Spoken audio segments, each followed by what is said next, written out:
Hello साथियों, नमस्कार। स्वागत है आप सभी का हमारे बीजी क्लासेज यूट्यूब चैनल के प्लेटफॉर्म पर। तो साथ में आज एक और नई क्लास आपके सामने लेकर आए हूँ राजस्थान जीके की, जो चतुर्थ श्रेणी BSTC के लिए बहुत ही इम्पोर्टेंट होने वाले साथियों। आगामी जो भी भर्तियाँ होने वाले उन सभी के लिए बहुत ही अच्छी क्लास में आपके सामने लेकर आए हो साथियों। तो चलते साथियों, चलने से पहले जो भी नए सदस्य जुड़े हुए हैं चैनल से, वो चैनल को सब्सक्राइब कीजिएगा और वीडियो को ज़्यादा से ज़्यादा लाइक और शेयर भी कीजिएगा साथियों। तो चलते साथियों अपने क्वेश्चंस की ओर। तो आज का पहला क्वेश्चन आता है कि गंगा कल्याण योजना के प्रारंभ होने का वर्ष है। गंगा कल्याण योजना के प्रारंभ होने का वर्ष है। 4 ऑप्शन आपके सामने दिए गए हैं: 1995, 1997, 1999 या फिर 2001। गंगा कल्याण योजना के प्रारंभ होने का वर्ष है, तो इसका राइट आंसर क्या होगा? ऑप्शन नंबर बी इसका राइट आंसर हो जाएगा।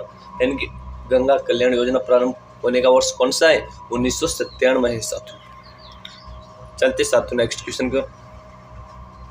नेक्स्ट क्वेश्चन आता है हमारा कि सेई परियोजना किस जिले में स्थित है? सेई परियोजना किस जिले में स्थित है?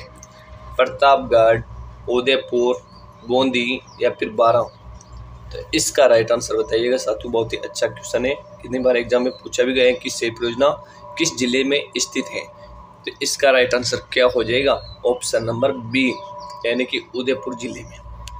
ठीक है साथियों, चलते नेक्स्ट क्वेश्चन की ओर। नेक्स्ट क्वेश्चन आता है हमारा कि जैसलमेर जिले में प्राकृतिक गैस के नए विशाल भंडार कहाँ मिले हैं साथियों? डांडेवाला में, गोटारू में, रामपुरा अंगुचा में या फिर बरसिंहसर में? तो इसका राइट आंसर क्या होगा? ऑप्शन नंबर ए हो जाएगा साथियों। यानी कि जैसलमेर जिले में प्राकृतिक गैस के नए विशाल भंडार कहाँ मिले हैं? डांडेवाला, जैसलमेर में मिले साथियों। तो ऑप्शन ए इसका राइट आंसर हो जाएगा। ठीक है, चलते हैं नेक्स्ट क्वेश्चन को। नेक्स्ट क्वेश्चन आता है हमारा कि राजस्थान में से होकर जाने वाली सभी राष्ट्रीय राजमार्गों में से कौन सा राजस्थान में सबसे लंबी दूरी तय करता है साथियों? तो 4 ऑप्शन आपके सामने दिए गए हैं। इसमें NH8, NH18, NH14 या फिर NH15। राजस्थान में से होकर जाने वाले सभी राष्ट्रीय राजमार्गों में से कौन सा राजस्थान में सबसे लंबी दूरी तय करता है? तो इसका राइट आंसर क्या हो जाएगा? ऑप्शन नंबर डी इसका राइट आंसर हो जाएगा। यानी कि NH15 सबसे लंबी दूरी तय करने वाला राष्ट्रीय राजमार्ग है साथियों, जो राजस्थान से होकर गुजरता है साथियों। राजस्थान में सबसे लंबी दूरी तय करता है। ठीक है, चलते नेक्स्ट क्वेश्चन को। नेक्स्ट क्वेश्चन आता है साथियों हमारा बहुत ही अच्छा क्वेश्चन है कि भारतेश्वर बाहुबली गौर 1168 ईस्वी में राजस्थानी भाषा का सबसे प्राचीन जैन ग्रंथ है, जिसमें भारतेश्वर और बाहुबली के बीच हुए घोर युद्ध का वर्णन है। इसके लेखक कौन है साथियों? इसके लेखक के बारे में आपसे पूछा गया है। भारतेश्वर बाहुबली गौर 1168 ईस्वी में राजस्थानी भाषा का सबसे प्राचीन जैन ग्रंथ माना जाता है, जिसमें भारतेश्वर और बाहुबली के बीच हुए घोर युद्ध का वर्णन है। इसके लेखक कौन है साथियों? जिनदत्त सूरी, वज्रसेन सूरी, पालहन या फिर विजयसेन सूरी? इसका राइट आंसर क्या होगा? जल्दी से कमेंट कीजिएगा कि भारतेश्वर बाहुबली गौर की रचना किसने की थी? तो इसका राइट आंसर हो जाएगा ऑप्शन नंबर बी, यानी कि वज्रसेन सूरी ने। ठीक है, चलते हैं नेक्स्ट क्वेश्चन को। नेक्स्ट क्वेश्चन आता है हमारा कि भामाशाह की हवेली कहाँ स्थित है? बहुत अच्छा क्वेश्चन है कि भामाशाह की हवेली कहाँ पे स्थित है। 4 ऑप्शन आपके सामने है: उदयपुर, पाली, चित्तौड़गढ़ या फिर राजसमंद। तो इसका राइट आंसर क्या होगा? ऑप्शन नंबर सी इसका राइट आंसर हो जाएगा। यानी कि चित्तौड़गढ़ में भामाशाह की हवेली बनाई गई है साथियों। भामाशाह की हवेली कहाँ पे स्थित है? चित्तौड़गढ़ में। ठीक है, चलते हैं नेक्स्ट क्वेश्चन को। नेक्स्ट क्वेश्चन आता है कि गोगुंदा में किस शासक की मृत्यु हुई थी? जल्दी से बताइएगा इसका राइट आंसर कि गोगुंदा में किस शासक की मृत्यु हुई थी? उदय सिंह की, अमर सिंह की, महाराणा प्रताप की या फिर कर्ण सिंह की? तो इसका राइट आंसर क्या हो जाएगा? ऑप्शन नंबर ए, यानी कि उदय सिंह की मृत्यु हुई थी। कहाँ पर? गोविंदा में। जो कहाँ पे स्थित है? गोविंदा, उदयपुर जिले में। चलते साथ नेक्स्ट क्वेश्चन की ओर। नेक्स्ट क्वेश्चन आता है हमारा कि राजस्थान राज्य में एशिया की सबसे बड़ी ऊन मंडी कौन सी है साहब? जो बीएसटीसी परीक्षा के अंतर्गत पूछा गया था एक बार कि राजस्थान राज्य में एशिया की सबसे बड़ी ऊन मंडी कौन सी है? बीकानेर, ब्यावर, जोधपुर या फिर झुंझुनू? तो इसका राइट आंसर बताइएगा कि सबसे बड़ी ऊन मंडी कहाँ पे है। तो इसका राइट आंसर क्या हो जाएगा? ऑप्शन नंबर ए यानी कि बीकानेर। राजस्थान की सबसे बड़ी, एशिया की सबसे बड़ी ऊन मंडी कहाँ पे है? बीकानेर में साथियों। ठीक है साथियों, चलते नेक्स्ट क्वेश्चन की ओर। नेक्स्ट क्वेश्चन आता है हमारा कि सहकारिता का मूल मंत्र है राज्य उत्थान, संस्था उत्थान, नारी उत्थान या फिर सामाजिक उत्थान? सहकारिता का मूल मंत्र है, तो इसका राइट आंसर क्या होगा? ऑप्शन नंबर डी इसका राइट आंसर हो जाएगा, यानी कि सामाजिक उत्थान। चलते साथ नेक्स्ट क्वेश्चन को। नेक्स्ट क्वेश्चन आता है हमारा कि जयसमंद झील के सबसे बड़े और सबसे छोटे टापू का नाम क्रमशः क्या है? 4 ऑप्शन आपके सामने है।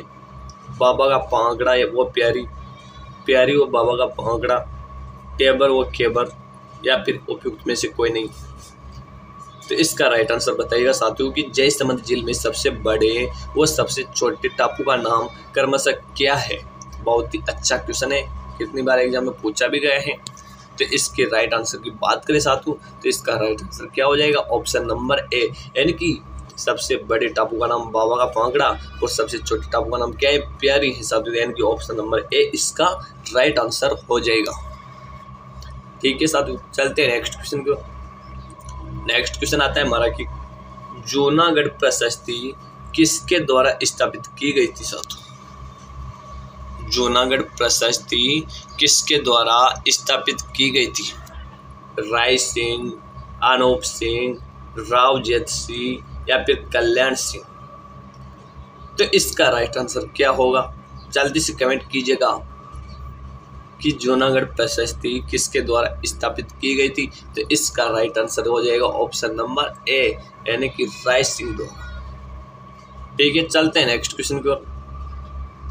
नेक्स्ट क्वेश्चन आता है हमारा कि मेवाड़ समारोह का आयोजन किया जाता है उदयपुर में, नागौर में, पाली में या फिर जोधपुर में?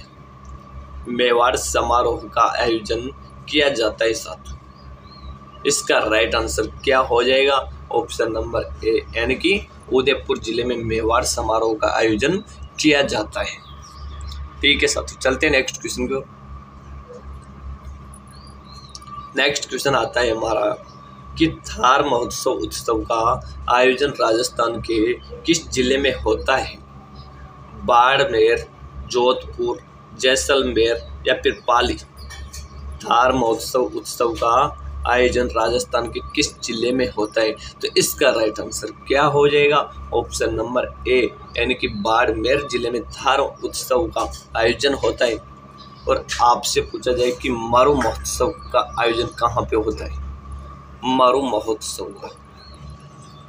महोत्सव के बारे में पूछा जाए तो इसका आयोजन कहाँ पे होता है? जैसलमेर में होता है। थार महोत्सव का बाड़मेर में और मारू महोत्सव का आयोजन जैसलमेर में होता है। ठीक है, चलते हैं नेक्स्ट क्वेश्चन की ओर।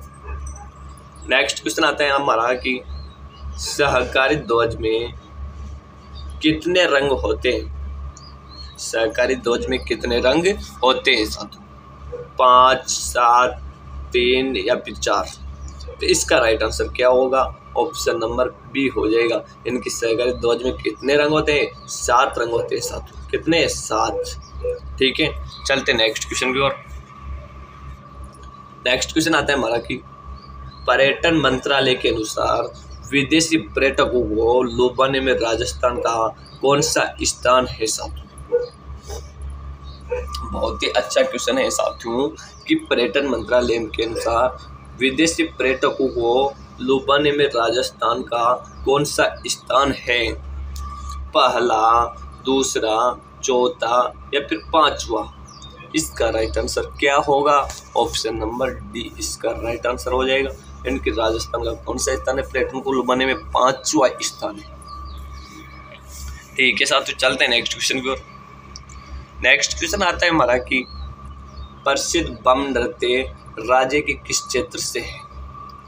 जोधपुर से, भरतपुर से, सीकर से या फिर उदयपुर से। बहुत ही अच्छा क्वेश्चन है और कितनी बार एग्जाम में पूछा भी गया था, तो पूछा भी जा सकता है, विशेषकर चतुर्थ श्रेणी में पूछा जा सकता है साथियों की प्रसिद्ध बम नृत्य राज्य के किस क्षेत्र से? या तो चतुर्थ श्रेणी या बेस्ट, दोनों में से एक में 100% पूछा जाएगा साथियों। तो इसका राइट आंसर क्या हो जाएगा? ऑप्शन नंबर बी, यानी कि बम नृत्य राज्य के किस क्षेत्र से? भरतपुर से। ठीक है साथियों, चलते हैं नेक्स्ट क्वेश्चन की ओर। नेक्स्ट क्वेश्चन आता है हमारा कि कृषि एवं ग्रामीण विकास की क्वेश्चन क्या है कि कृषि एवं ग्रामीण विकास क्रियाओं की सभी प्रकार की सहायक आवश्यकताओं की पूर्ति करने वाली एकमात्र संस्था है नाफेड, भूमि विकास बैंक, नाबार्ड या फिर भारतीय रिजर्व बैंक। इसका राइट आंसर बताइएगा कि कृषि एवं ग्रामीण विकास क्रियाओं की सभी प्रकार की सहायक आवश्यकताओं की पूर्ति करने वाली एकमात्र संस्था है। इसका राइट आंसर क्या हो जाएगा? ऑप्शन नंबर सी, यानी कि नाबार्ड हो जाएगा साथियों। ठीक है, चलते हैं नेक्स्ट क्वेश्चन को। नेक्स्ट क्वेश्चन आता है हमारा कि बैराट सभ्यता की उत्पत्ति का आधार नदी है चंबल नदी, बनास नदी, बेड़च नदी या फिर एक चौथी नदी थी, कौन सी जी नंबर में? बाणगंगा नदी। तो इसका राइट आंसर क्या होगा? बैराट सभ्यता की उत्पत्ति का आधार नदी कौन सी? तो इसका राइट आंसर हो जाएगा ऑप्शन नंबर डी, यानी कि बाणगंगा नदी। क्या हो जाएगा? बाणगंगा नदी। ठीक है, चलते हैं नेक्स्ट क्वेश्चन को। नेक्स्ट क्वेश्चन आता है हमारा, बहुत ही अच्छा क्वेश्चन है, कितनी बार एग्जाम में पूछा भी गया है ये क्वेश्चन कि मारवाड़ का अमृत सागर किस बांध को कहा जाता है? मारवाड़ का अमृत सागर किस बांध को कहा जाता है? जसवंत सागर, जवाई बांध, बांकली बांध या फिर शेई बांध।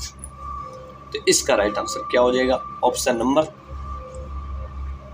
बी इसका राइट आंसर हो जाएगा, यानी कि जवाई बांध को मारवाड़ का अमृत सरोवर कहा जाता है, जो कहाँ पे स्थित है? पाली में है साथियों। जवाई बांध पाली को मारवाड़ का अमृत सरोवर बांध कहा जाता है। बात करते हैं जसवंत सागर बांध कहाँ पे स्थित है? जोधपुर में स्थित है साथियों। जसवंत सागर बांध कहाँ पे है? जोधपुर में है साथियों। जवाई बांध पाली में है, शेई बांध उदयपुर में है। ठीक है, चलते नेक्स्ट क्वेश्चन की ओर। नेक्स्ट क्वेश्चन आता है हमारा कि अकबर की चित्तौड़ विजय के उपरांत चलाए गए सिक्कों को क्या कहा गया था? अकबर की चित्तौड़ विजय के उपरांत चलाए गए सिक्कों को क्या कहा गया था? तो आप इसका राइट आंसर बताइएगा। कलदार, विजयशाही, जाड़शाही या फिर सिक्का एलची। तो इसका राइट आंसर क्या हो जाएगा? ऑप्शन नंबर डी इसका राइट आंसर हो जाएगा, यानी कि सिक्का एलची। अकबर की चित्तौड़ विजय के उपरांत चलाए गए सिक्कों को क्या कहा जाता है? सिक्का एलची। तो आप मेरे को एक चीज कमेंट करके बताइएगा कि अकबर ने चित्तौड़ विजय कब की थी साथियों? जो चित्तौड़ की विजय हुई थी अकबर की, वो कब की थी साथियों? ये मेरे को आप कमेंट करके बताइएगा कि अकबर ने चित्तौड़ विजय कब की थी। ठीक है, चलते हैं नेक्स्ट क्वेश्चन को। नेक्स्ट क्वेश्चन आता है हमारा कि हरिमोहन माथुर व ब्रजचंद शर्मा किस प्रजा मंडल से संबंधित है? मेवाड़, बूंदी, धौलपुर या फिर भरतपुर। तो इसका राइट आंसर क्या होगा? ऑप्शन नंबर बी इसका राइट आंसर हो जाएगा, यानी कि बूंदी प्रजा मंडल से संबंधित है कौन? हरिमोहन माथुर और ब्रजचंद शर्मा। ठीक है साथियों, चलते नेक्स्ट क्वेश्चन को। नेक्स्ट क्वेश्चन आता है हमारा कि ब्रज महोत्सव का आयोजन राजस्थान के किस जिले में होता है? बहुत ही अच्छा क्वेश्चन है कि ब्रज महोत्सव का आयोजन राजस्थान के किस जिले में होता है? भरतपुर, अलवर, धौलपुर या फिर सवाई माधोपुर। तो इसका राइट आंसर क्या होगा? ऑप्शन नंबर ए इसका राइट आंसर हो जाएगा, यानी कि भरतपुर जिले में ब्रज महोत्सव का आयोजन किया जाता है साथियों। ठीक है साथियों, चलते हैं नेक्स्ट क्वेश्चन की ओर। नेक्स्ट क्वेश्चन आता है हमारा कि अरावली के निम्नलिखित शिखरों में से सबसे नीचा शिखर कौन सा है? सबसे उच्च शिखर की तो आप सभी को पता होना चाहिए कि कौन सा है, माउंट आबू क्रूज शिखर, जो माउंट आबू सिरों में स्थित है, 1722 मीटर ऊंचा है। लेकिन आपके सामने 4 ऑप्शन यहाँ पे दिए गए हैं, इनमें से आपको सबसे छोटा या सबसे नीचा शिखर पूछा गया है आपसे, तो क्या है साथियों? कोमलगढ़, सज्जनगढ़, तारागढ़ या फिर रघुनाथगढ़। तो इनमें सबसे छोटा कौन सा है? तो आप सभी को पता होना चाहिए कि इनमें सबसे छोटा या सबसे नीचा शिखर कौन सा है? ऑप्शन नंबर सी, यानी कि तारागढ़। 4 ऑप्शन दिए गए हैं, इसमें सबसे नीचा शिखर कौन सा है? तारागढ़ है साथियों। ठीक है साथियों, चलते हैं नेक्स्ट क्वेश्चन की ओर। नेक्स्ट क्वेश्चन आता है हमारा कि 1938 ईस्वी में स्थापित मेवाड़ प्रजामंडल का प्रथम अध्यक्ष कौन था? तो आपको एक क्वेश्चन दिए हैं, भी क्लियर हुआ कि मेवाड़ प्रजामंडल का जो गठन हुआ था कब हुआ था? 1938 में हुआ था। तो इनके जो प्रथम अध्यक्ष बनाए गए थे वो कौन बनाए गए थे? सागर मलगोपा, बलवंत सिंह, त्रिलोकचंद माथुर या फिर इनमें से कोई नहीं। तो इसका राइट आंसर क्या होगा? ऑप्शन नंबर बी इसका राइट आंसर हो जाएगा, यानी कि बलवंत सिंह मेहता। 1938 में स्थापित मेवाड़ प्रजामंडल का प्रथम अध्यक्ष कौन था? बलवंत सिंह मेहता था साथियों। किससे बनाया गया था? बलवंत सिंह मेहता। सागर मलगोपा, जिसके बारे में सभी को पता होना चाहिए कि इन्होंने जैसलमेर में गुंडा राज पुस्तक लिखी थी। जैसलमेर में गुंडा राज पुस्तक किसने लिखी थी? सागर मलगोपा ने लिखी थी। और एकमात्र स्वतंत्रता सेनानी जिनकी भूख हड़ताल के कारण जेल में ही मृत्यु हो गई थी साथियों। किसमें मृत्यु हो गई थी? भूख हड़ताल के कारण सागर मलगोपा की जेल में ही मृत्यु हो गई थी साथियों। लेकिन इन्होंने आत्मसमर्पण नहीं किया था साथियों। नेक्स्ट जो बात मैं आपसे बताना चाहता हूँ कि त्रिलोकचंद माथुर जो कौन से प्रजामंडल से संबंधित है साथियों? तो इसकी बात करें साथियों, कितनी बार एग्जाम में पूछा भी गया है कि करौली प्रजामंडल से संबंधित है कौन? त्रिलोकचंद माथुर करौली प्रजामंडल से संबंधित है साथियों। तो ठीक है साथियों, आज की क्लास का यहीं पर समापन होता है। मिलते हैं नेक्स्ट क्लास में, तब तक के लिए आप बने रहिएगा हमारे बीजी क्लासेज यूट्यूब चैनल के साथ। और अभी तक जो भी नए सदस्य जुड़े हुए हैं, जिसने चैनल को सब्सक्राइब नहीं किया है, वो जल्दी से जाइएगा चैनल को सब्सक्राइब कीजिएगा, ताकि आगे की आने वाली हर वीडियो के आपको नोटिफिकेशन मिल सके। और जिसने वीडियो को लाइक और शेयर नहीं किए, वो अपने दोस्तों तक वीडियो को लाइक और शेयर भी कीजिएगा, ताकि उनको भी इस क्लास का फ़ायदा मिल सके। तो ठीक है, चलते हैं, मिलते हैं नेक्स्ट क्लास में। धन्यवाद सभी को।